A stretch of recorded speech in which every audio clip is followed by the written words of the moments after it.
सभी दिल्ली वासियों को, सभी देशवासियों को आज 76वें गणतंत्र दिवस की बहुत बहुत बधाई, बहुत बहुत शुभकामनाएं। आज जब हम देश का गणतंत्र दिवस मना रहे हैं, समय है याद करने का उन स्वतंत्रता सेनानियों को, उन लाखों लोगों ने जिन्होंने अपनी जान की कुर्बानी दी भारत को आजादी दिलाने के लिए।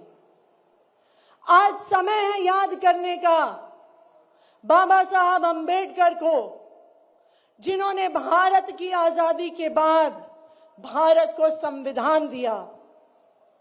आज समय है याद करने का उन लाखों सैकड़ों लोगों को जिन्होंने भारत के सपने को देखा, एक आजाद भारत के सपने को देखा और उस सपने के लिए अपनी जान भी कुर्बान कर दी।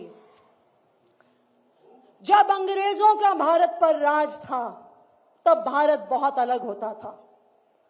भारत के लोगों के पास अधिकार नहीं थे। भारत के लोगों के पास अपने प्रतिनिधि चुनने के अधिकार नहीं थे, अपनी बात रखने का अधिकार नहीं था, और सबसे बड़ी बात, जो भारत के संसाधन थे, उन भारत के संसाधनों पे अधिकार नहीं था।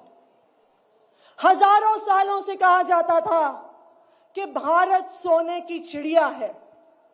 हजारों सालों से कहा जाता था कि जो संसाधन भारत के पास है, चाहे भारत की मिट्टी हो, चाहे भारत का पानी हो, चाहे भारत के जंगल हो, चाहे पहाड़ हो, भारत जैसा देश, ऐसी सोने की चिड़िया कहीं दुनिया में नहीं थी। लेकिन जब अंग्रेजों का राज था, तो भारत के इन संसाधनों को भारत के लोगों के लिए नहीं इस्तेमाल किया जाता था। अंग्रेज भारत से ये संसाधन देश के बाहर लेके जाते थे। देश के बच्चों को अच्छी शिक्षा नहीं मिलती थी, देश के लोगों को अच्छा इलाज नहीं मिलता था, देश के युवाओं को रोजगार नहीं मिलता था। क्यों? क्योंकि भारतवासियों की सरकार भारत के लोग नहीं चुनते थे, और भारत के लोगों के अधिकार के लिए हमारे स्वतंत्रता सेनानियों ने लड़ाई लड़ी।